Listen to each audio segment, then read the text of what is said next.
Hi, this is Jim Ziegler, and this is the Dawg Pound. It's summertime, first official day of summer, and guess what? It's Bobbie and I. We're hanging out. Oh, one of the most brilliant women in the car business, my friend Bobbie Herron, the Everyone. queen of BDC. And guess who just showed up? Hey, Erikka. Erikka Tiffani Wells. Hi, Erikka. How is it going? Excited to be here. Oh, well, we are excited to have you here. And I'll Yes. tell you, Melissa Skinner's having a little camera problem right now, but she is. Say hello, Melissa. Hello, I'm here and listening. I'll be on in a minute, folks. Okay, Melissa, who are you working with nowadays? So I'm contracting with Lot Links, if anybody's familiar at all with VinAware. So I am creating their recruiting department. So they're growing Okay. hugely. Yeah. I saw that on your profile because I know you had been with Automax for years and recruiting and training. So now you're with Lot Links training and recruiting. And recruiting. Yes. Yep. And Fantastic. my own and everyone else who needs my help, I suppose. And Erikka Tiffani Wells, one of the divas of the most recent digital dealer convention, marrying Volkswagen and Marion. Is that true? And you're the sales manager and training manager. Yes, sir. Fantastic. Joining in here in Southern Illinois. We have a great team, great general manager, and just making it happen.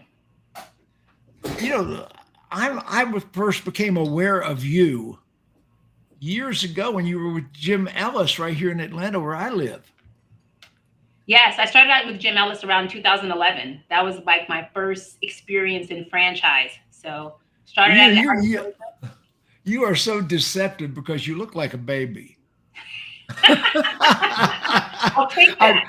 I know you hear that all the time, not just from me. Yeah, I'll take that. I mean, considering I have a 20-year-old, I'm definitely not a baby, but if I look like one, then we're good. Well, you have definitely scaled that. Bobbie Herron, the queen of BDC, and we're joined with Jennifer Briggs. Once again. Hi, Jen. I can move today. Oh my gosh. Well, you know, one of the it's amazing that we lost Melissa for a minute. Okay, today's subject is going to be I got Melissa back. Hang on a second. Okay, Melissa, what are you on a cell phone? Well, it looks like Melissa She's trying to work it out. Struggling with her technology. But it's probably my fault, Jim, because I had all the issues last week, so it just is wearing off. Somebody else's turn. Well, I'm glad you're owning that because usually I'm the one who gets blamed for everybody's technology issues. Absolutely. Melissa, you got it all straightened out? No volume, Melissa. No volume. Okay, so we're going to talk about training today. You know, when I got in the training business, I left the retail business in 1986. I was a highly successful manager with some big platforms. I was top management with some of the biggest dealers in the country, and I envisioned when I started my training business that every loser in the country would hire me. I was thinking every dealer that was unsuccessful was just going to flock to me. But you know what? It worked the opposite. The winners hired me.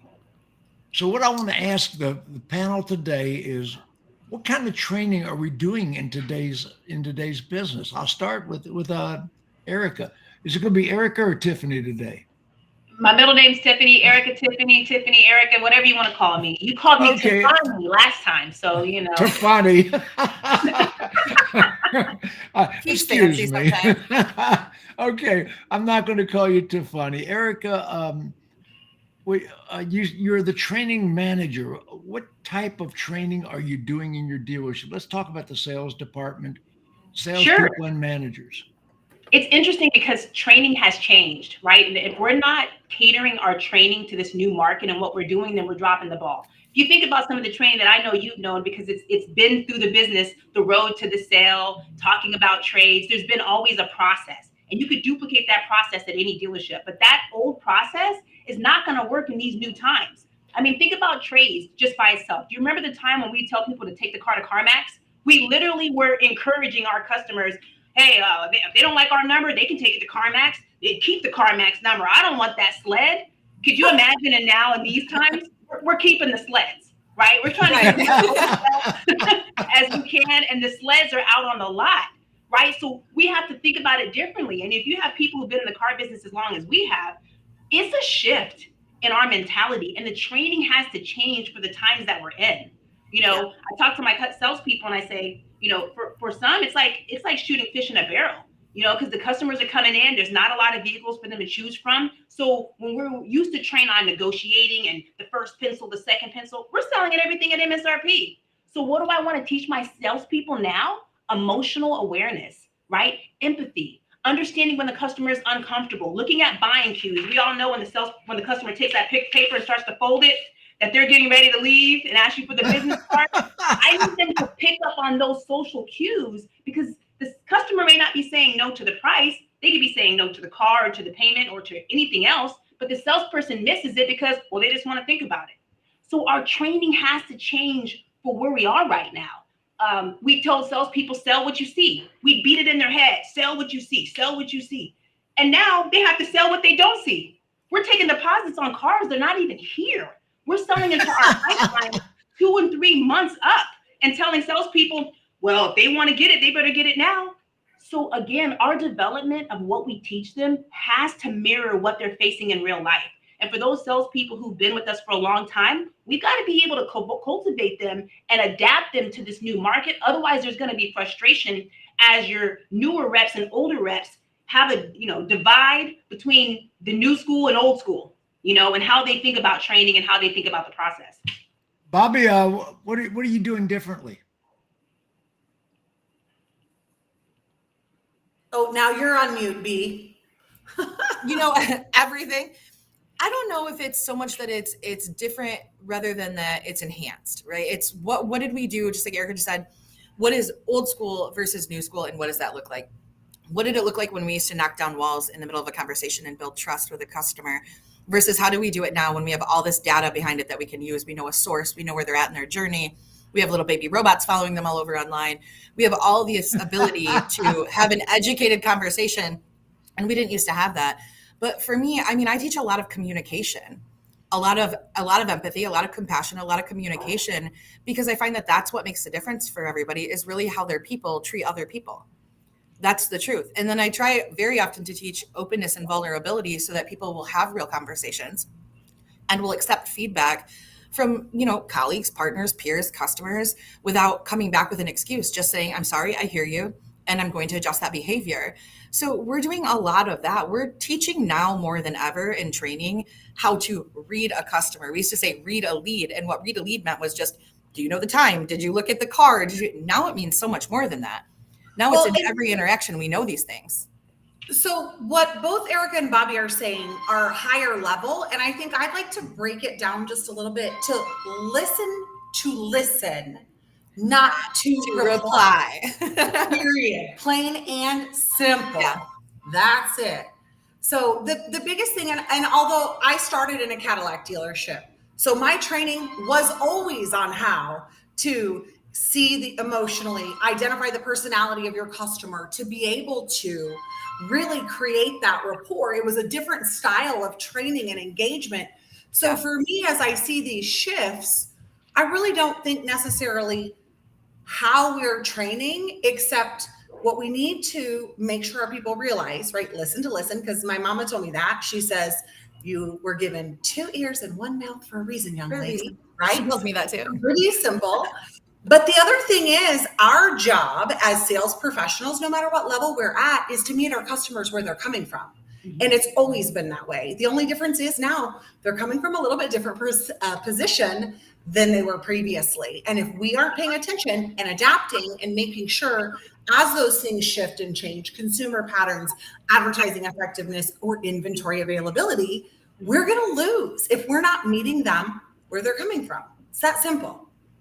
You know Melissa, what's crazy is I we're- feel like this Melissa- year we're teaching more than anything trade acquisition, how to talk to that consumer, how to make it right and real. We're training that on a salesperson and a sales manager level, and in a store we're training on the process to actually make that work. What does it look like to work it at the desk? It has to be equally as important. That's been a huge prevalent item over the last year. Melissa, what are you doing? What are you doing in training? Oh, You have no no volume. Oh, still. Oh, We just need to see your pretty face. I feel like Melissa, I will, if you text it, I'll say it because I know you got something really valuable here right now. It's like, I got your back.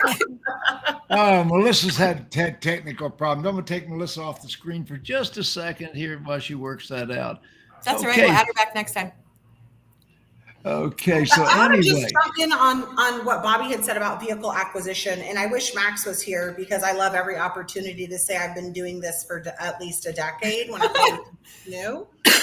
I think part of this topic was going to be who are phony trainers, who are real trainers too. I saw that in the post, but when I think about it, I think about what are you really good at? And like Bobbie is really, really great at communication. So it doesn't matter what the style is. Now, Most of the time. For most of the time. But for me, I think I'm good at people. I'm good at data. But the one thing that I've always been good at is overcoming when people tell me no. And so when I got my first internet sales department, and I trained primarily management training. Yes, I do sales training. Okay, I'm a management trainer. That Yes, differentiated me from. Yeah. Well, You know, and I was a record-setting manager. I was not a record-setting salesman. So well, and I was a record-setting internet sales manager. So when it comes to internet consumers, and it's so funny because those are all consumers now. But I think the biggest thing, especially for dealers who should be investing in training right now because you're having all these profits and you don't need to advertise as much. So how do you grow the business and look 6, 12, 18 months down the road? Invest in training. And I think what our duty is here today is not just to talk about what we're doing different in our organizations as trainers, but some things that you should be asking as your interviewing specialist to help you grow and invest in those processes and training with your team right now. I mean, am I wrong? Oh, now is the absolute right time. I mean, it's always the right time to invest in your people. I'm on site right now in Alabama, where, by the way, it's 137,000 degrees. Like this, if hell feels like something, it's got to be this. And I'm here doing training, management training, and sales training, and process training, and all the different training that's there. And this is not a store that used to invest in that, and really heavily has started to become to see why it is so important for it. And I look around and see the competitors not doing it. And I said, hey, this is going to be real easy to beat them. We just got to step up. That's it. They're doing nothing. And it's crazy because it's a huge amount of profits right now. But people forget when things are going well that maintenance is involved and improvement is involved. That's why every time we go to the doctor and they give us an antibiotic for being sick, they say, finish it. Finish it. They shouldn't have to tell you that, but they tell you that because as soon as we feel better, we don't need that medicine anymore. It's that way in all those areas. But the truth is there's maintenance involved in that and there's improvement involved in that. And there's never been a better time to decide that your team is your priority because they're learning bad habits from good people right now. And it's going to continue to get worse. And it feels let's ask some basic questions. Do customers still walk in the dealership and say, what's your best price? And are any of those standard cliches still coming on the phone or on the internet or on the keyboard? Yeah. How do we handle that? What? Okay, and you know the best price is going to be way up there today. Okay, I walk in the dealership and I say, "What's your best price?" What are we teaching the people to say? Well, first of all, what normally happens is a customer emails in through an internet opportunity, chats in, calls in, asks what your best price is, and everybody freaks out and freezes and goes, oh my God, don't give them that. They're shopping. They've been shopping. Are we still teaching word tracks is what I'm getting at. Erikka? Yeah.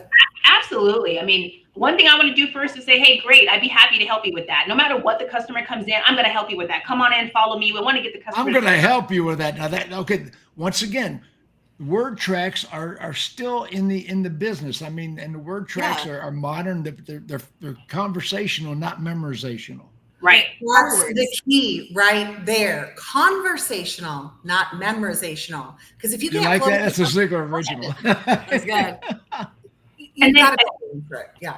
Right. And then we already know the market is changing consistently, right? So fair market value pricing, if it's a used car, come on in, let's take a look. That the car is like the stock market, right? The cars go up and down just based on the market right now. I'd be happy to sit with you and figure out what our best price is, which of course is going to be the online price. But I bring this customer's guard down, make sure that they feel comfortable. Now we can sit down and talk black and white what the numbers are. Usually you're going to find out there's more to the customer than just the best price, but they don't know what else to ask. They need a conversation starter. Right. So you got to look, what do you do when you go to a restaurant you've never been to? Hey, what's good on your menu? You just ask something to get the conversation started. So we need to diffuse it, not get defensive. And as long as the salespeople keep their guard. I go to restaurants lately, Erikka, where there are no prices on the menu. There's the market. You have to ask. You're at a nice restaurant. That's what just happened to you. Well, too, I've always said, my best price, no problem. If that's important to you, Mr. Customer, Mrs. Customer, I'll get you not only the best price, but all the information you need to make an intelligent decision. Yep. I'll get you the price, the trade, the monthly payment amount, the lease payment, interest rate, whatever you need to know. But first, we really need to select a car before we know what we're talking about. So what, Jim, I love that word track. And I think as the topic of today's show is training, and I think part of what we need to do, in addition to training on the word tracks and what to say, is make sure that our teams actually believe it. Because part of the reason they fail at delivery is they don't actually believe that it is the best price, or they don't understand the market pricing. Yeah. We can teach word tracks, but we also have to make sure that our team is bought in, because you cannot sell anyone if you are not bought in. And the reason so many customers ask best price is because every single website has a giant button that says, get your best price. Get your best price. Get your best price. Stop leading with objections that you don't want to cause. Right. 94% of consumers are leasing or financing. So they are not price buyers. They're payment buyers. We got into that argument last week, didn't we? Well, I had technical difficulties last week, so I didn't get to argue. Yes, we did. Yes, we did. Customers are not, let me take the main screen a second here. Customers are not price buyers. I see everybody advertising price. The overwhelming majority, in the 90s of percentages, 94 are payment buyers. I mean, affluent people are lease buyers. I mean, and people are actually borrowing against their own investment money, but that's still a payment buyer.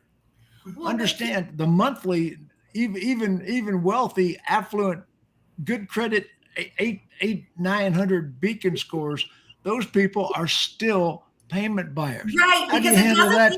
Tiffani, how do you handle that? A depreciating asset.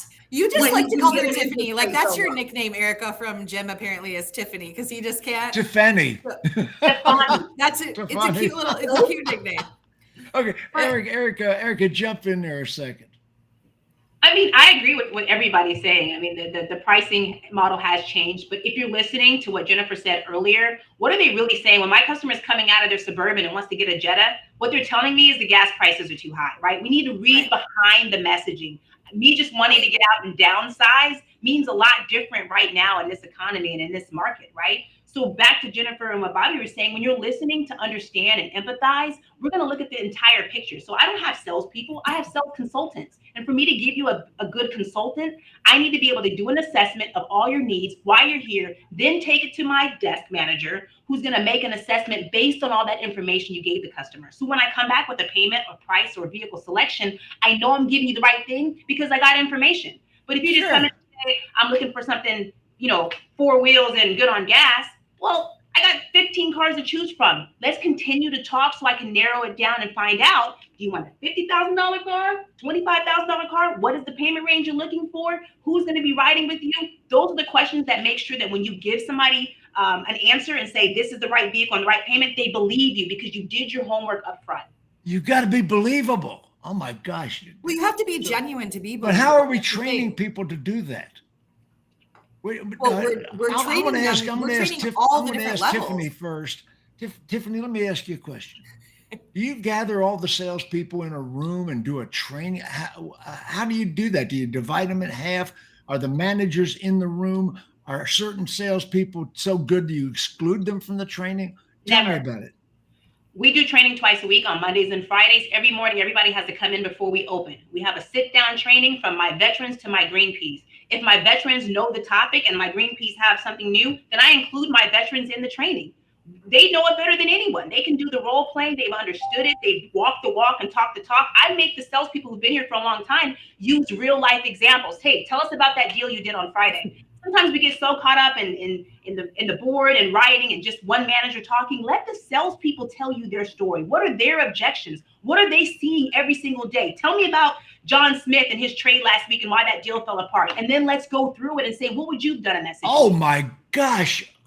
I didn't know anybody else did that. I would always role play a deal that went south yesterday. Yep. Yeah.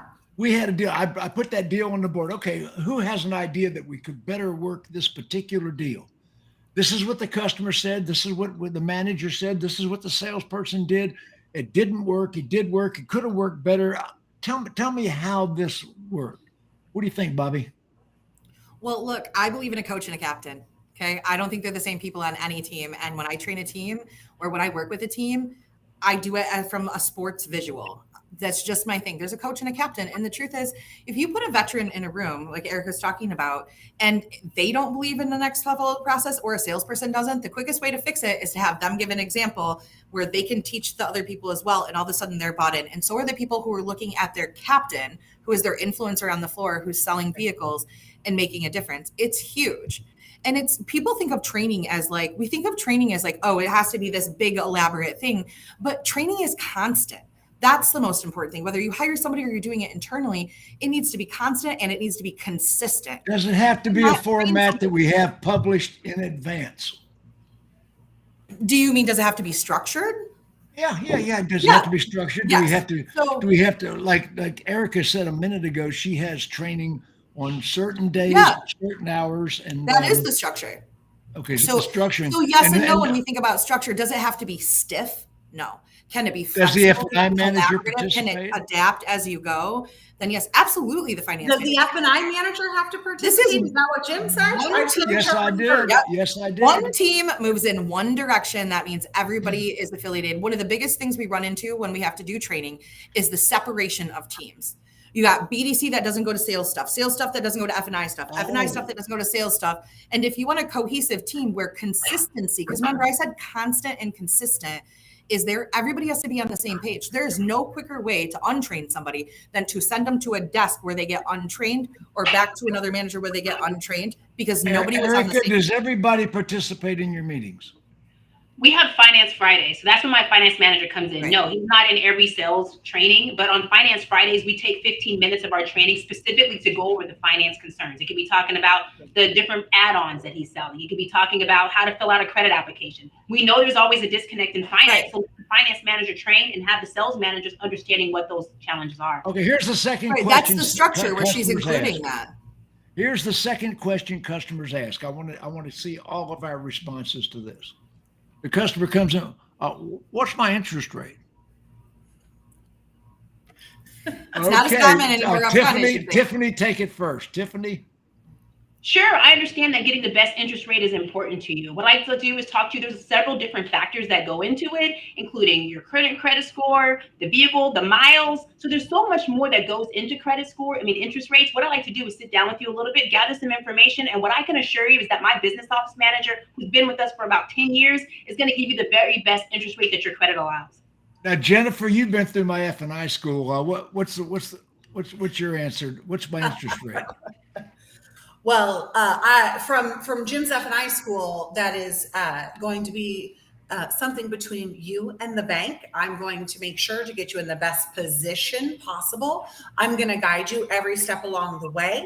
And everyone, this is my added stuff, Jim, everybody wants to get the best deal possible. Now, we work with multiple lenders who have different programs that are applicable in different situations. So I want to sit down with you and do a deep dive to make sure that I can get you the very best deal possible. See, Not we want to be customer From friendly. We compliance, want you to guys be better customer say friendly. best. Compliance will get you in trouble saying best. Best deal. I didn't say APR.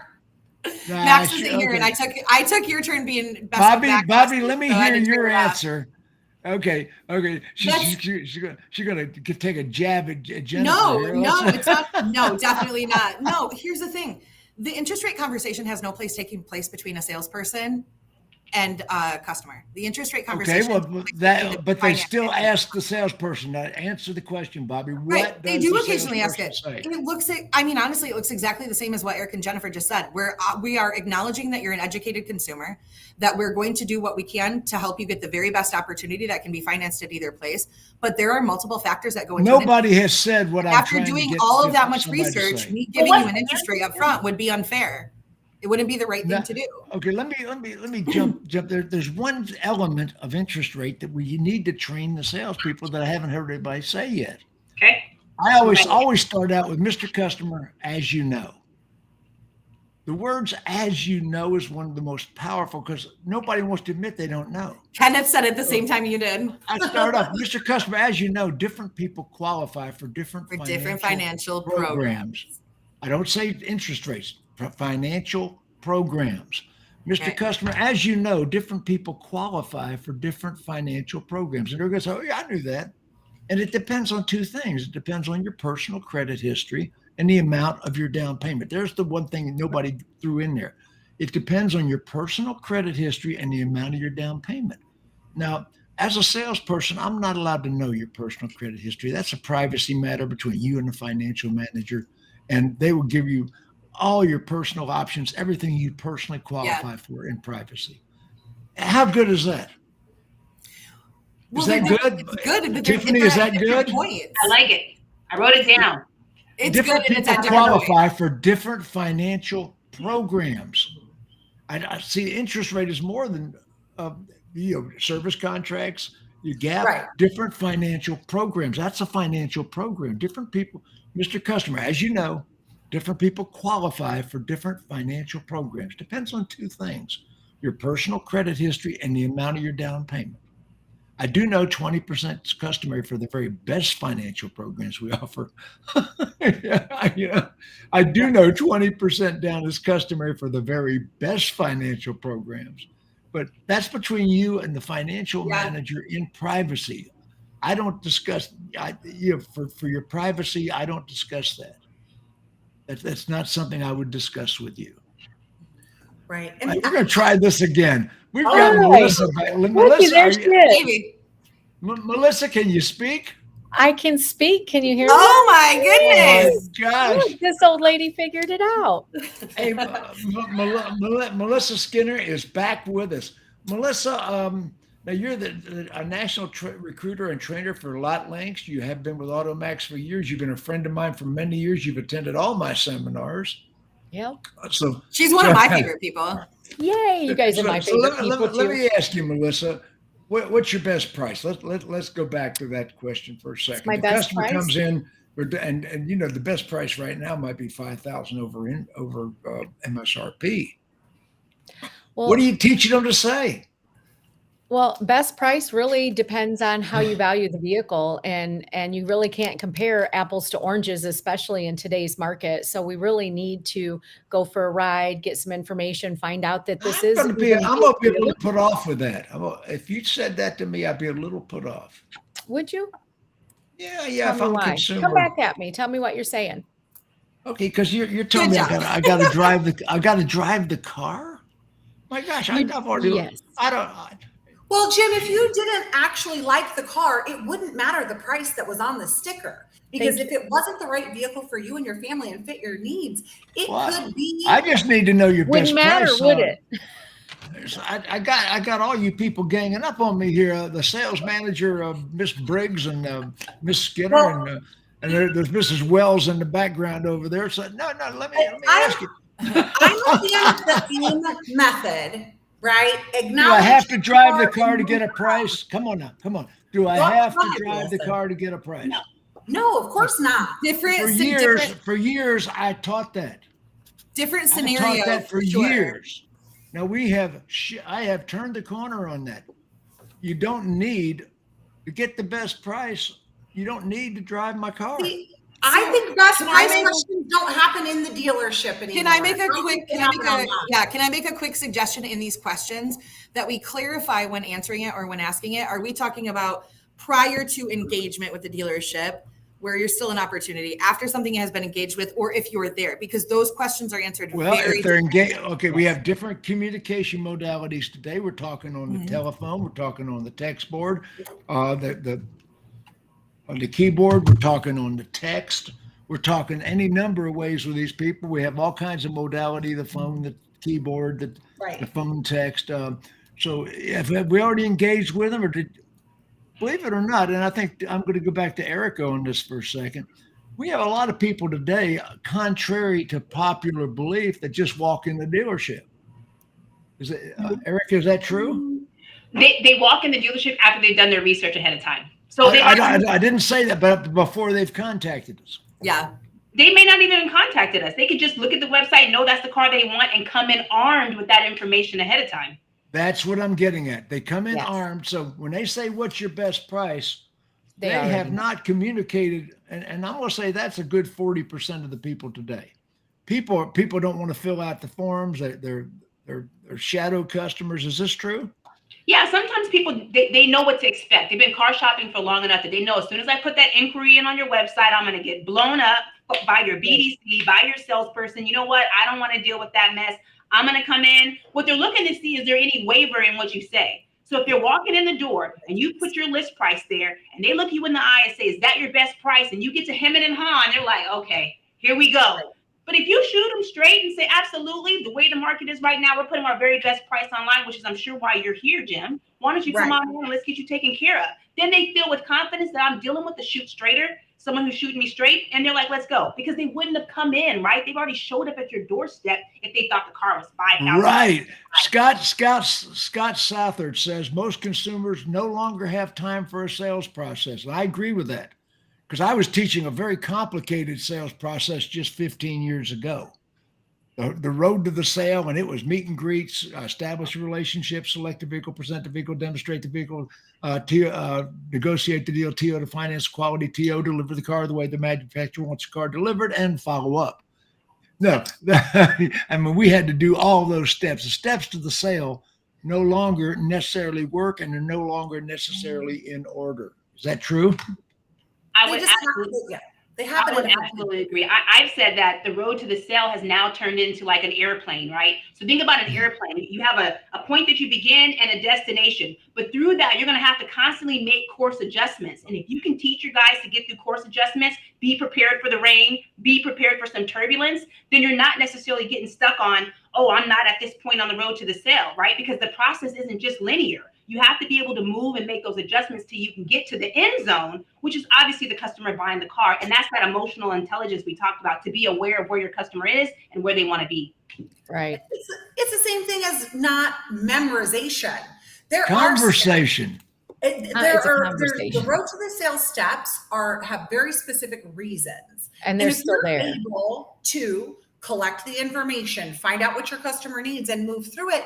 But a lot of times with this super sneaky technology that we have now, I can see the last 30 days of my consumer shopping patterns. I can tell how many different vehicles and what price ranges and what different body styles they looked at. So when they do finally come to me, whether they're going through a website chat, a phone call, or walking into the dealership, if I am utilizing the tools that I have as a salesperson or sales manager, I can actually meet them where they're coming from. I'm going to say that again, because a lot of the consumers are starting the road to the sale by themselves online. And again, that's another part of our training. Are we helping them do that? I think one of the things that we struggle with is explaining, and I'm a mom, and I also have a Southern mom, so it's a little bit different as do it because I told you so. As a trainer in my stores, I'm completely and totally different. I will overtrain because I want them to understand the why. Why? Because Exactly. I told you. The Because why. if they know the why, when they get a customer like me, they can they can make those adjustments. They can bob and weave and stick with them through and get them to the finish line, like Erikka was saying. But if I'm just doing memorization, here are your steps, check, check, check, check, check.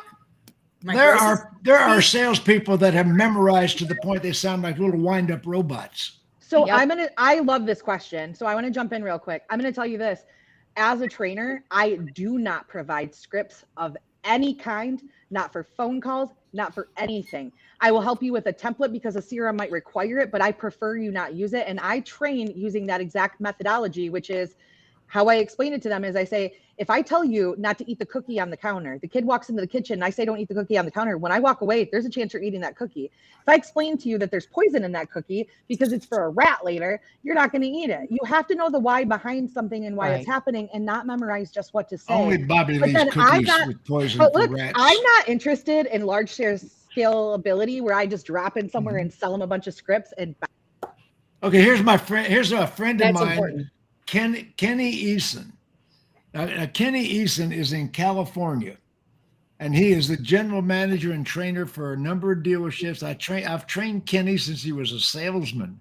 And he says best price questions are really fears of paying too much or being taken advantage of. And when the thousands of dollars over sticker market finally comes to an end, it's going to require, what are you saying there, Bobbie? I think you just got cut off. I did? No, she did. She did. Her sound went out. Oh, Bobbie. Yeah, I just thought it was because you were ready to go on that. No, I haven't done anything with Bobbie's sound. Oh, No. all right. Bobbie. Okay. Oh, Bobbie's got a little connection situation. But anyway, Kenny Easton says that best price questions are fear of paying too much. I think so. It's also the fear of not having the true price because the back and forth with managers all the time. Well, managers have got for to how many allow the years? why. Huh? I said we trained him that way for how many years? Exactly. Melissa? Yep. When the sticker price on the car was $2,000 more than the internet price was, a totally different price than if you asked the first person that upped you on the lot. A lot of these questions, I think Erikka mentioned it earlier, is about trust and transparency. Yes. And can I trust you? Because best price, again, and I understand what Kenny is saying in today's market because of the sticker prices, but best price has always been an objection. Now it just has a little bit different meaning. But in the end is, can I trust you? Or are you going to be transparent? Are you lying to me? Right. And I tell new people coming into trainings in our stores is like, listen, unfortunately, you have a big hill to climb because there's a reputation in this industry and we earned it a couple of decades ago. And now you have to overcome it. Well, let me ask Melissa a question here. Melissa, how many dealerships are still teaching what we taught 20 years ago? I would say about 70% of them, honestly. I know that. If they're teaching anything at all, Jim. A lot of dealerships that's about 70. I'm 75 years old and I've been in the business 48 years and I have changed so many times.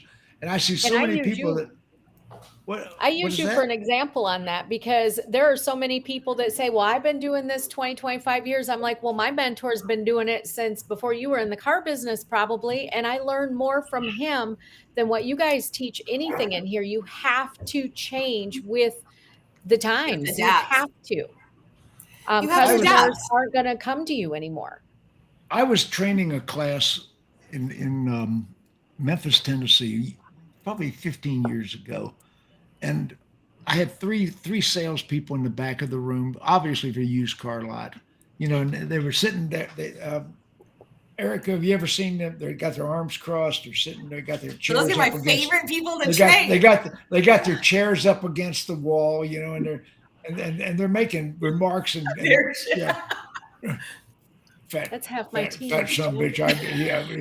I mean, I'm hearing all these remarks coming from the back. Oh, yeah, there you go. And finally, one of them takes off his sunglasses and he stands there. He says, Mr. Ziegler, I've been a professional salesman for 25 years. I need to qualify these people so I know whether or not I have a deal or whether or not I'm wasting my time. And I said to him, I said, first of all, I appreciate that you just stood up and told everybody you've been at the entry level of your profession for a quarter of a century. But I personally am a manager, and I will not be disrespected by you. And second of all, I will never, ever tolerate any salesperson telling me a customer is a waste of your time. Right. They're the only reason we exist. And I will make a decision as a manager whether or not we release that customer. You have no authority to release the customer.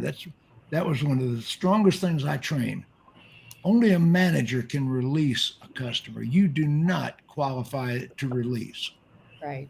Well, that's where that consistency comes in, because then you have to train the manager to make sure that they are getting up and taking that opportunity and doing the TO and the why, so they don't untrain that. Once again, we're talking about management training. I train managers. You will touch every customer often and early before you are in combat.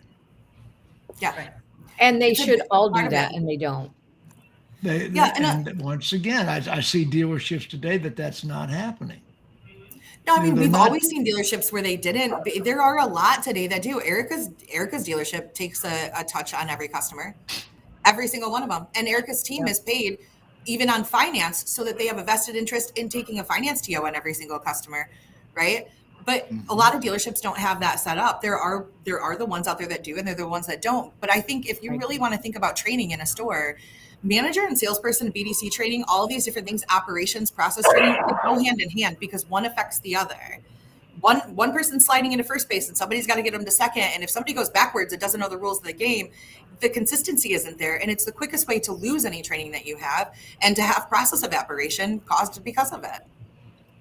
Well, I agree with that. One thing I do in trainings, I do something I call a round robin role play. Now, Erikka, do you do role plays? We do. Now, one thing that I've always criticized role play, there's usually one person or two people in the front of the room doing a role play, and everybody else is supposed to be watching. Mm-hmm. They're not.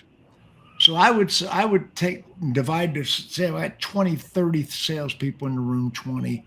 I would divide in groups of 3. Okay, you are the customer, you are the sales manager, you are the salesperson. I want you to manage the deal. I'm going to put the deal in, and I divide them in groups of 3. Then I can walk around the room and listen to them selling that particular deal.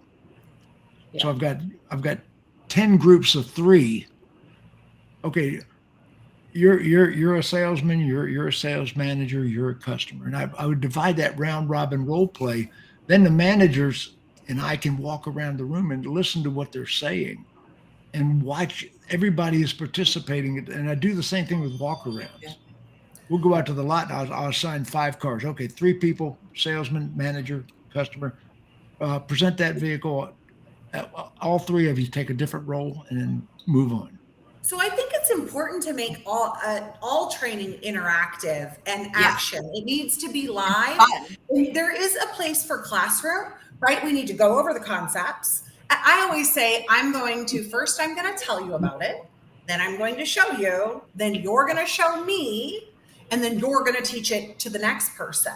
So having interaction is always key. But to kind of go off of that, one of my favorites, I have 2 different when it comes to role play. I love Stump the Chump. That one is really fun because you get that one person and then everybody gets to take a turn in the circle. But also Last Man Standing. Fun little active accountability training, and whatever that cash spiff is, everybody draws and they take their turn, and whoever, it's a process of elimination, man. And whoever wins and is the last man standing takes that $100 or what TV or whatever it is. But it makes it fun. And Bobbie has always been really, really good at games, and I'm not that great at games. I love games. Me too. Stop the Chomp is fun because it's competitive. If it's that cash spiff, it's competitive and everyone's paying attention and learning from each other in addition to sales contests. Okay. So Erikka, love. Do you have sales contests? Absolutely. We have sales contests. I mean, we have the traditional stuff, obviously hat tricks and stuff like that, but we do fun stuff to Jennifer's point. We did bingo. So they get a bingo card at the beginning of the month, and there's different things on there, getting a TO, getting a placing an order, getting an acquisition, Bingo cards. A bingo card. And so every time they do something, you can't tell me how excited a salesperson comes and brings you their bingo card and says, look, I did something on this, check off my box. And know they have an opportunity. The first person to get bingo is going to get whatever, $200 gift card. Transfer that energy. People excited, right? Do something different. We got to, change the way we look at things. People want instant gratification, but they also like friendly competition. So I'm a big component of content. And I think that's even more important in today's marketplace. What Erikka is saying is a way to get the team pumped up. And we have inventory shortages. We have consumers whose shopping cycles are taking twice as long as what we're used to because they have to try to find something. So there are more no's. And again, right, that's something we are supposed to train on, how to handle that and how to let that roll off and move on. But they're human. And part of our job to teach them and train them to be great is how to handle things like this and making it fun and injecting some morale boosting things to reinforce tactics is key, especially in today's market.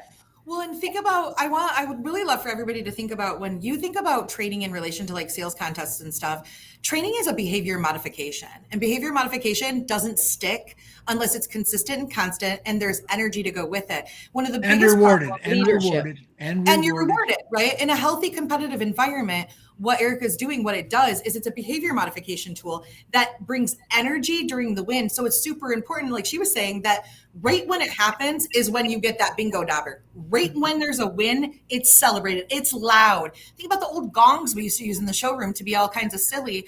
We're bringing energy to a behavior modification with positive reinforcement. And psychology says, not me, that's the strongest way to make it stick.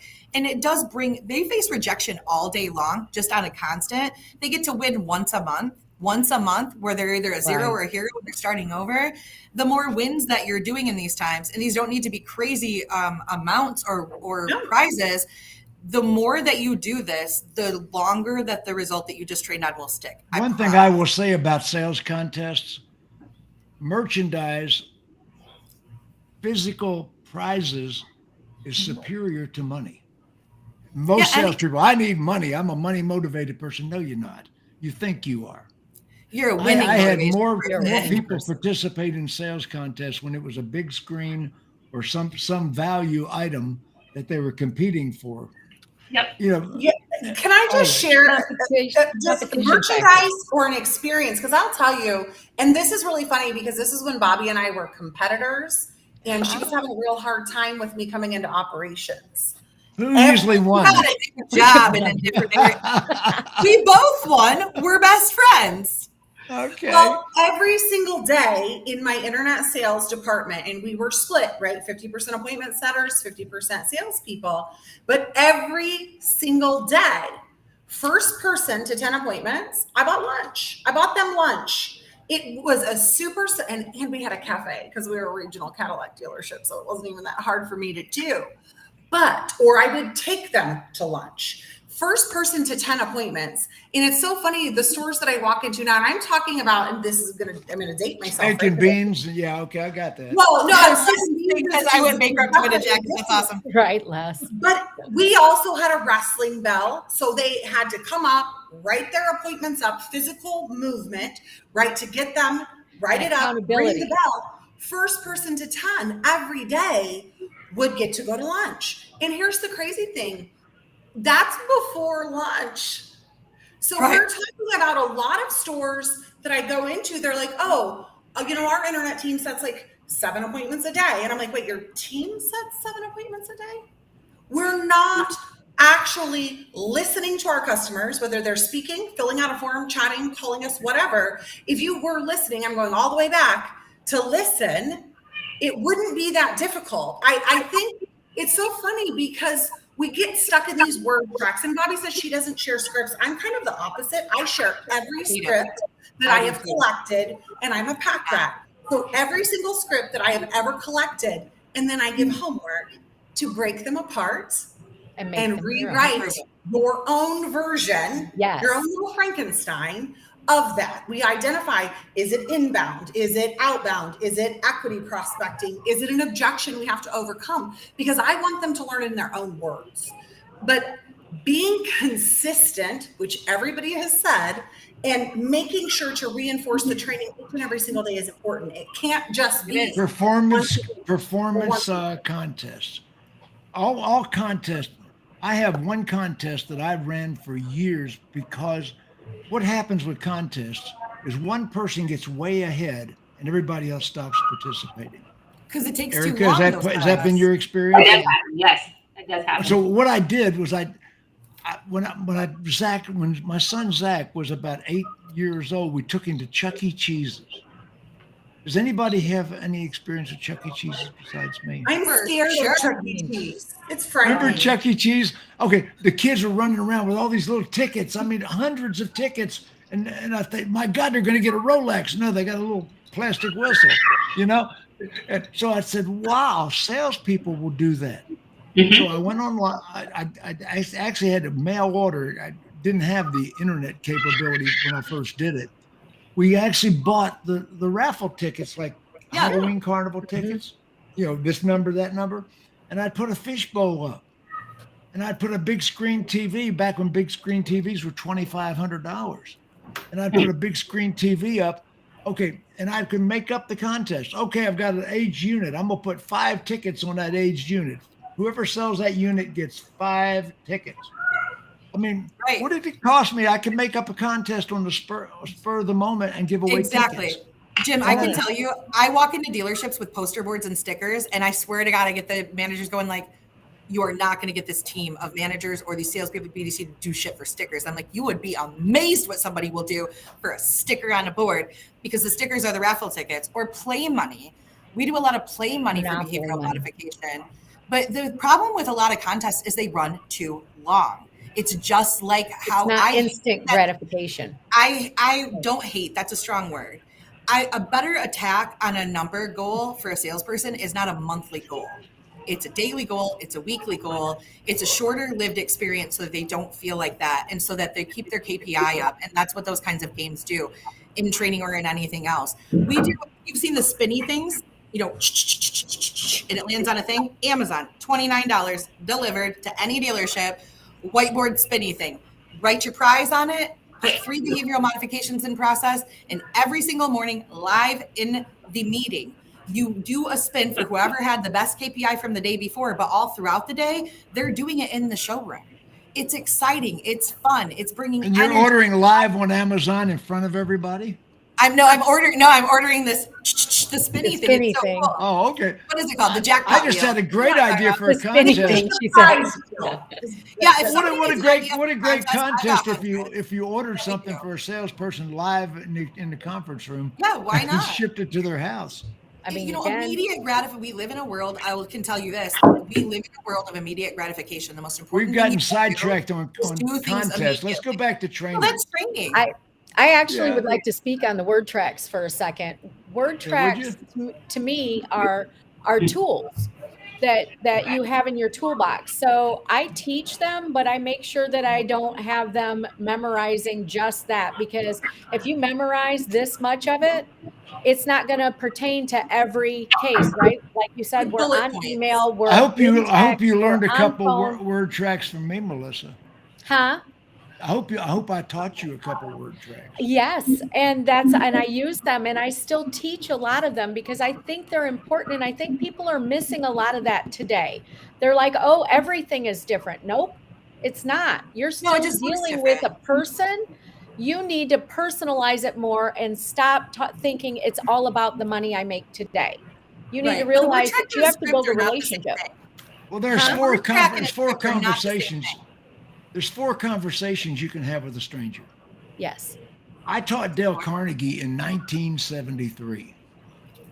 I loved that class. And in the Carnegie sales course, one thing we taught was family, occupation, recreation, motivation, the 4 conversations you can have with the customer. You can talk about the number one conversation you can have with a customer is about family. They got a family, I got a family, that's common ground. And this is occupation. What do you do for a living? Tell me about that. Most salespeople don't get to the tell me about that part. Yeah, they don't listen. What do you do for a living? I'm in the Navy. Oh, that's nice. Yeah, and they write it down like it's a Navy. pet. What do you do in the Navy? Tell me about that. the tell me about that is the one thing salespeople don't know and we don't train enough. Okay, family, occupation, recreation. Recreation, what's your sports? What clubs do you belong to? You know, you're a Phillies fan. I'm a Phillies fan. You're a baseball player. I'm a baseball player. You're a weightlifter. You're a Shriner. Hey, I drink. You know, there's got to be right. Listen, form a genuine connection, and then have a real conversation. Yep. Yes. Family, occupation, recreation, recreation, motivation.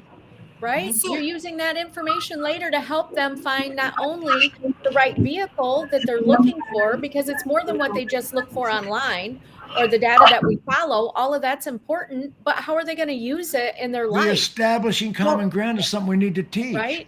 Yes, establishing a common ground. I teach that. But also, Jim, if we ask, now asking questions is the best way to control a conversation. Let's just throw that in there. But if we ask and then we sit and we listen, our customers will tell us how to close the deal. The problem is too many people only teach scripts, or they come up to the desk and I'm sitting there, you say exactly this because I'm your desk manager and I'm super scary and you better do what I said. And if the deal goes sideways, it's because you didn't do what I said. But we don't teach them that, Jim. Building rapport is so. I teach my internet salespeople how to stalk people online.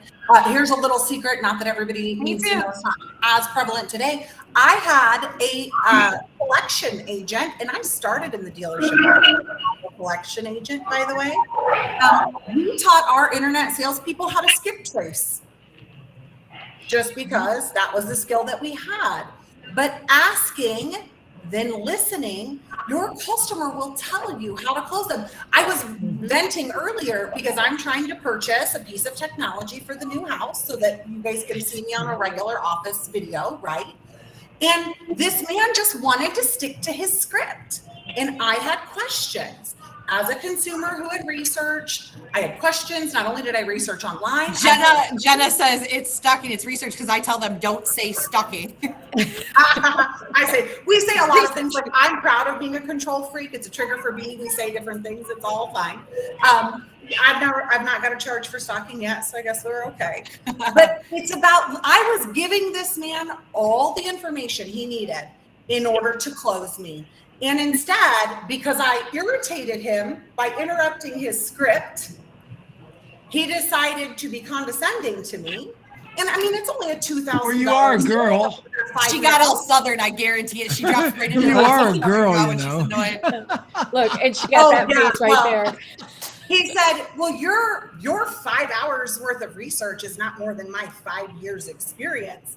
And I didn't even give him the chance to say, I didn't even tell him, I've been researching for 10 days. I talked to 2 IT professionals who specialize in industries that are in rural and can get a cell phone signal on an oil pump in the middle of North Dakota, who've been doing it for 35 years. He didn't even get that chance. But because he couldn't listen to his customer, I'm a laid out. If you just answer my questions, I give you money. It is not that difficult. I want fast answers and fast service. Every customer is a little bit different, but I think that goes back to the training. Cadillac trained us how immediately when someone walked in the door to decide and discern what personality they were. So you could adapt. And like Erikka mentioned, the emotional intelligence. Understand, you're on the phone with me. I own 2 companies. I'm part of multi-billion-dollar organizations. I don't have time to go through your script. But you're a girl. Oh. Erikka, we don't We're winding Miss down. Debbie. I'm calling Miss Debbie. We're winding down. Can I leave one The pro show tip? is winding down. We're down up to 58 minutes. We are. We got, who was it? Les Alexander said he's from Meridian. Les, you say you're from Meridian, Mississippi. I graduated from Meridian High School, by the way. So That's your hometown. I know about Meridian, Mississippi. I graduated from Meridian High School in 1965. Anyway, oh golly, I've got underwear older than most people watching this show. But anyway, this has been a fun show. It has. And, Erikka, photos on your store. That sounds amazing. Sounds like you're doing phenomenal. Thank you. She's Okay, awesome. so everybody, let's get ready to say goodbye to the audience here. I Bye, think this everyone. was a great show. Invest I in think training if you're not. Lots of training. invest in training. Don't be hire- afraid hire- if you're a hire manager Melissa. to ask for Hire your Melissa. own training. TED Talks are your friend, people. Listen, they say Abraham And, Lincoln you said, know- if you only have 8 hours to cut And, down, Jennifer and Bobbie will train your BDC. Matter of fact, here's one of their I'll train your BDC management graduates team right or your here. sales team. That's what I'm doing this week. I'm training a management team, a sales team, and a BDC team this week. Right there, there's some of Bobbie's BDC trainers right now. Don't they look great? Look at that smile. That's somebody who is happy with their job. I'll take it. Jim likes to mess with us, guys. Everybody He does not wave really goodbye to appreciate the it. audience. Wave goodbye. Bye, everyone.